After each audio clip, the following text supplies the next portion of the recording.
secara kerajinan awalnya turun temurun.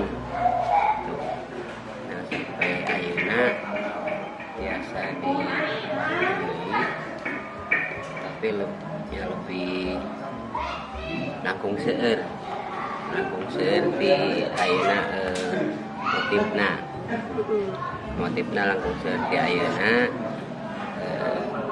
panginten karena kebutuhan pasar anu nyuhunkeun kerajinan ieu aya di dieu gitu.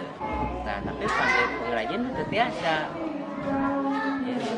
naik karena tergantung ke pasaran tadi si pembeli atau tekan kontrak bahwa harga anu tetap sekian gitu.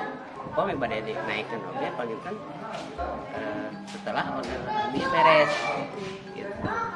Pesan Bapak buat generasi penerus selanjutnya gimana Pak? Ya, kalau Bapak ingin bahwa barangkali ayeuna generasi anu ayeuna hoyong supaya anak-anak muda teh aya minat deui gitu, aya minat deui kanu kerajinan, bahwa kerajinan nu aya di Cipacing teh ulah sampikeun ka leungit. Nah, Bapak teh nuju ngarintis panginten ayeuna teh nya sareng karang taruna oge anu aktif nu aya di ieu. Mudah-mudahan minat barangkali tiasa muncul deui gitu. Bahwa kerajinan di Cipacing teh kate aset Cipacing ya. Ciri khas Cipacing ulah sampikeun ka hilang gitu.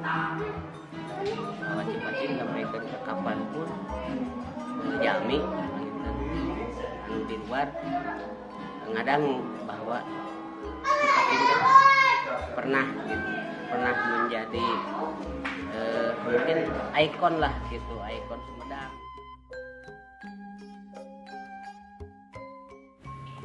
Ada namun dianggap tiada. Hampir ditinggal karena eksklusifnya lingkungan. Ini kami sekarang.